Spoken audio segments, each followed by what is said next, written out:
Cześć kochani, jak zwykle witam Was Janusz Dąbrowski. Dzisiaj nowa audycja. Trochę pofilozofuję, ale sądzę na bardzo ważne tematy. No temat, jak widzicie, co nas zżera. Dzisiaj nie będzie o jakichś parazitach, bakteriach, grzybach, jakichś po prostu robalach, które nas drążą, fizycznych. Raczej będzie o tak zwanych psychicznych, umysłowych robalach. I tu chcę od razu powiedzieć, że nie jesteśmy tylko istotami cielesnymi, mamy tylko same ciała, mamy swoją psychikę, umysł, ducha i tak dalej. I wiecie, co obserwuję? Tak jak każdy z Was, niczego nowego nie wymyślam, o czym byście nie wiedzieli. Ja tylko być może wywlekam, że tak powiem, na wierzch to, co w duszy każdego z nas gra. Obserwuję ten świat, obserwuję cały świat, prawdę mówiąc, obserwuję to, co się dzieje w naszym kraju i nasuwają się różnego rodzaju refleksje. Kim my jesteśmy, jak my się zachowujemy w stosunku do siebie, w stosunku do innych, jak się spotykamy z innymi, celowo nie chcę użyć słowa konfrontujemy, bo faktycznie staramy się często konfrontować, a nie spotykać z sobą samym, z naszymi bliskimi, z naszymi znajomymi, z naszymi sąsiadami, z naszymi współobywatelami, chociaż nie przepadam za słowem obywatel, citoyen i tak dalej, z francuskiego. Rodzi pewne konotacje i tak wiecie co, i otwierają się takie obrazy, jak my się zachowujemy, rozumiecie, w stosunku do siebie. Akurat ten rozdział, co nas zżera, no właśnie mam w swojej książce Nie samym chlebem żyje człowiek, na tej podstawie takie robię, powiedzmy, nagrania. I tak dochodzę do wniosku, że chwila zamyślenia, zastanowienia się nad własnymi postawami przydałaby się każdemu z nas, bo teraz pytanie, jak my oceniamy innych? Dlaczego oceniamy? Dlaczego oceniamy ludzi, a nie ich postawy, jeżeli w ogóle dochodzi do ocen? I tak prawdę mówiąc, najczęściej jest tak, że staramy się być czyści we własnych oczach, jak to mówi, jest powiedzenie w Biblii. Często korzystam z Biblii, bo to jest bardzo ciekawa księga. Nie na klęczkach, absolutnie podchodzę do lektury tej księgi. Nie tylko ona jest jedyna cudowną księgą, naprawdę, która zawiera dużo mądrości, dużo przesłania, niezależnie od tego, że zawiera również tak straszne opisy, że to powiedziałbym po swojemu mózg się lasuje. I słuchajcie, więc krytykujemy, oskarżamy, posądzamy innych, zrzucamy na nich całe zło świata i tak dalej, a często nie widzimy, że to całe zło pochodzi też z naszego wnętrza. Czyli na zasadzie biblijnej widzimy źdźbło wokół bliźniego swego, a we własnym oku belki nie widzimy. I tak prawdę mówiąc, jeżeli już mówimy o Polsce chociażby, to takie mam wrażenie, że przerabiamy niekończące się lekcje, idziemy do przodu, jestem optymistą, natomiast przerabiamy takie lekcje jako całe społeczeństwo i raz za razem wchodzimy po prostu w stare swoje buty. Ukazał się ostatnio na Netflixie film 1670. No, satyra niesamowita, bardzo mocna czasami. Niektórzy nie znoszą tego filmu. Ja też przyglądam się pewnym scenom z takim trochę bólem, nie ukrywam, bo pozornie jest śmiesznie, ale to jest tragiczne, tak prawdę mówiąc. I teraz pytanie jest takie, jeżeli mamy problemy różnego rodzaju, a problemy to są zadania do rozwiązania, to czyjaż to jest wina? Bo szukamy winy oczywiście. Ten winny, tamten winny i tak dalej. Ja nie szukam winy, raczej szukam przyczyn. To jest właściwe moim zdaniem określenie. I teraz jaka jest tego wszystkiego, rozumiesz, przyczyna? Swego czasu przeczytałem zdanie z pana Leszka Żądło, nieżyjącego już wspaniałego człowieka, o tak zwanych zjadających towarzyszach. I właśnie o tym chcę dzisiaj troszeczkę mówić. Cały rozdział jest z tej mojej książki, co nas zżera, właśnie o tym. I tak prawdę mówiąc, słuchajcie, przecież jesteśmy stworzeniami emitującymi energię. I teraz pytanie, jaką energię emitujemy z siebie? Czy energię miłości, energię pokoju, energię spokoju, energię dobra, czy energię złości, nienawiści, takich szatańskich, takich jakichś odczuć, żeby cię tam coś z tobą się stało i tak dalej. Emanujemy kłamstwa, różne inne historie. I teraz trzeba tutaj od razu powiedzieć, że nie dzieje się to bezkarnie, dlatego że tutaj postaram się zacytować akurat słowa z Saint-Germaina ze Złotej Księgi. Myśl i uczucie formują jedyną twórczą moc. I mimo, że dane uczucie czy myśl może nie zrobić komuś krzywdy, musi wrócić do ciebie i przywlec za sobą wszystko, co było wysłane, a zwykle oskarżającą energię. I to właśnie w ten sposób myśli krzywdzące innych burzą interesy i sprawy tego, kto je wysyła. Nie ma żadnego sposobu, by uniknąć tego, z wyjątkiem przebudzenia się i świadomego przekształcenia przyzwyczajeń. Koniec cytatu. A więc te wszystkie negatywne uczucia, negatywne myśli, negatywne intencje, które wychodzą z nas, wcale nie muszą dotrzeć do naszego przeciwnika, adwersarza i zniszczyć go. One przede wszystkim niszczą nas. Tak, nienawiść przede wszystkim niszczy twórcę tych stanów nienawiści. I to obserwujemy. Przyjrzyjcie się chociażby tym sprawom związanym z tak zwaną polityką w Polsce, kogo to, tak prawdę mówiąc, niszczy. I teraz słuchajcie, i teraz w związku z tym należy naprawdę dbać o wysoką jakość naszych myśli, jakie one są. Wszelkie mądre księgi mówią o tym i badania naukowe mówią również o tym. Zacytuję jedno zdanie.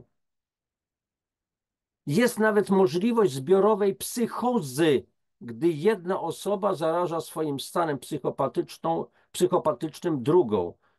Julia Poliakowa, szef Instytutu Badań Mózgu Rosyjskiej Akademii Nauk. I przecież historia, jak wejdziecie w historię, pokazuje nam wyraźnie, jak przywódcy wielu narodów, krajów, państw potrafili zarazić całe społeczeństwa. Hitler, Stalin, Mao Tse-tung, Pol Pot i cała reszta pomniejszych, powiedzmy, różnych dyktatorków, różnych quasi przywódców i tak dalej, i tak dalej. Pojawiają się totalitarne systemy, pojawia się nienawiść w stosunku do innych. Myślę, że nakręcę też taki odcinek o obcych. Co to są obcy? Pojawia się właśnie rasizm, nietolerancja na różnym tle, na tle płci. Nie mam na myśli tylko homoseksualistów i tak dalej, ale w stosunku do kobiet na przykład nietolerancja, albo w stosunku do mężczyzn, a to ty jesteś białas, a ty jesteś czarnoch, a ty jesteś żółtek i tak dalej, i tak dalej. Myślę, że ten temat przyjdzie czas, że jeszcze rozwinę. I teraz słuchajcie, no, był czas 2020-2022 i pokłosie jeszcze tego wszystkiego, że zaszczepiono w nas następnego pasożyta, tego co nas zżera, strach potworny. I teraz zamknięto nas w blokach i klatkach. Zobaczcie, jakie są słowa. Mieszkasz w bloku, mieszkasz w klatce numer, przepraszam. Zaszczepiono w nas potworny strach, doprowadzający ludzi do szału, doprowadzający do tego, że jedni stali się strażnikami innych i stali się rozliczającymi, czy wziąłeś to, czy tamto, czy przyjąłeś to, czy tamto, czy nosisz coś, czy nie nosisz, jak to i tak dalej. I podzielono w ten sposób społeczeństwo. I ten strach, potworny strach spowodował następne skutki, różne choroby, które nazywamy dzisiaj na przykład naglicą, a co nie jest tak? Więc jest powiedziane, przestań się bać. A teraz pytanie, słuchajcie, co w nas drzemie i jacy są nasi ci zjadający towarzysze. Oczywiście ja nie wymienię wszystkich tych zjadających towarzyszy, bo lista tych tak zwanych grzechów, na temat grzechu jeszcze będziemy kiedyś sobie mówić, pewnie, bo grzech to nie jest coś, tylko taki zły uczynek i tak dalej, to po prostu odstępstwo od tej prawidłowej linii, boskiej linii postępowania, gdzie powinniśmy siać dobro, a nie po prostu zło. Więc lista takich naszych odstęp grzechów jest bardzo długa. Pytanie, co nas zżera? Ja mam tutaj w tej książce jeszcze raz, na okładkę widzicie, listę potężną od A do Z i pozwolę sobie tylko kilka, taką część tej listy tylko wymienić. A więc warto może przyjrzeć się tym naszym grzechom, grzeszkom, pasożytom, co nas gniecie, co nas naprawdę zżera. Taki robal siedzi w mózgu i tam powiedzmy nas zżera. A więc wprowadza podziały, uczy nienawiści, wrogości, marnotrawi dosłownie energię, niszczy nam zdrowie, w ogóle psychikę, tak zwany święty spokój i tak dalej. Więc co to jest? Agresywność, antysemityzm, apatia, arogancja, ignorancja oparta na niechęci do poznawania samego siebie, barbarzyństwo, bezczelność, bezduszność, bicie się w cudze piersi, brutalność, buta, chamstwo, chęć czynienia krzywdy, cierpiętnictwo, chwiejność, ciągły smutek, dyskryminacja, egoizm, ekstremizm, fałsz i tak dalej, od A do Z. I teraz słuchajcie, już tam kończąc, bo nie chcę, żeby te audycje były zbyt długie. Słuchajcie, stare nasze ludowe porzekadła są bardzo mądre i często nie zwracamy uwagi na ogromną mądrość w nich tkwiącą. Więc i pytanie, dlaczego nie bierzemy tego pod uwagę, tej mądrości, która tkwi w narodzie. Jeżeli te mamy grzeszki, jeżeli mamy tych zjadających towarzyszy, to czy co, skazani jesteśmy na to, żeby oni byli w nas? Nie ma odtrutki? A może wystarczy troszeczkę zmienić się przynajmniej zacząć próbować się zmieniać. Dlaczego? Dlatego, że tak jak mówiłem wcześniej, wszystko to, co my wyprodukujemy, wytworzymy, te wszystkie nasze myśli, te wszystkie nasze podłe intencje wrócą do nas i zniszczą nas. Bo takie jest kosmiczne prawo, taka jest zasada.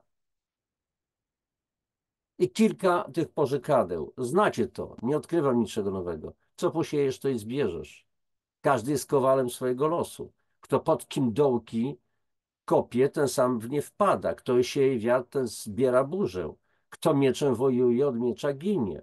Jak Kuba Bogu, tak Bóg Kubie. Nosi wilk razy kilka, ponieśli wilka. Nie rób drugiemu tego, co tobie niemiłe. No i właśnie.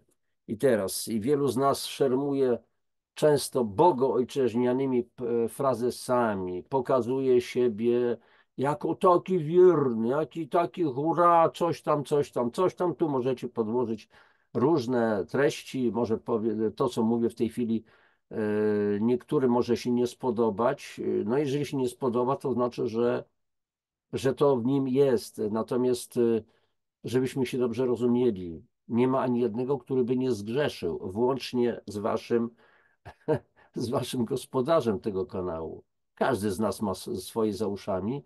Jest kwestia tylko taka, żeby po prostu czyścić, myć z siebie te wszystkie brudy, oczyszczać siebie, zmieniać swoje nastawienia i nieważne są słowa, kto co mówi, jak w jakim pięknym świetle się pokazuje. Bo zasada jest bardzo prosta. Po owocach poznacie ich. I zacytuję już na koniec. Owocem zaś ducha jest miłość, radość, pokój, cierpliwość, uprzejmość, dobroć, wierność, łagodność, opanowanie. Znany cytat z listu do Koryntian. Więc pytanie na koniec. Jakie owoce rodzimy? Każdy z nas. Z jakiej jabłonki się wywodzimy? Z jakiego szczepu? Nawet jeżeli dzisiaj jest niezbyt z tym dobrze, to kochani, mamy szansę. Wystarczy tylko zacząć pracować nad sobą, ale do tego trzeba wejrzeć w nasze myśli, w nasze serducha. E, Nie wiem, jak to odbierzecie, bo to jest taki trochę inny temat.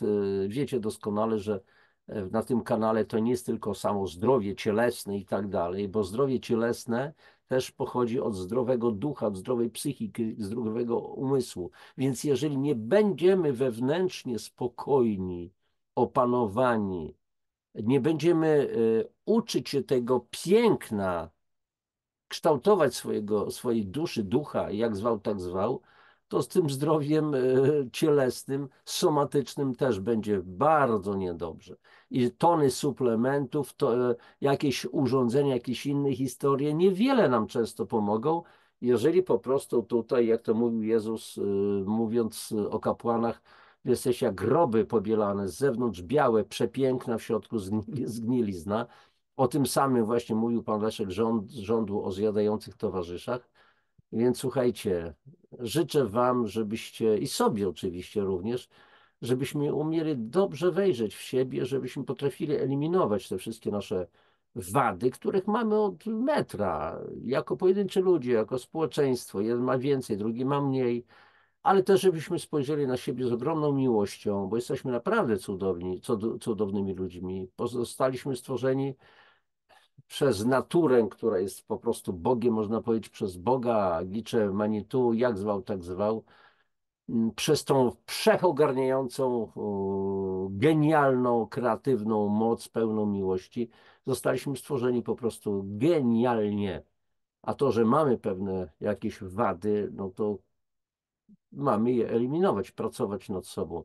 Jeżeli ktoś jeszcze powie na koniec, no ale to nie jest lekkie, a kto powiedział, że to ma być lekkie, łatwe i przyjemne? To dopiero później, jak się już zjada te owocki, jak się widzi swój własny postęp, to ma się fajną satysfakcję.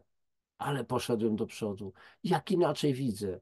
Może moje życie się pozornie nie zmieniło w ogóle. Te same zjawiska występują, ale jak lżej się żyje, bo zmieniłem swój sposób myślenia o sobie, otaczającym nas świecie, o innych ludziach. Wszystkiego dobrego na dzisiaj. Cześć, trzymajcie się. Pa.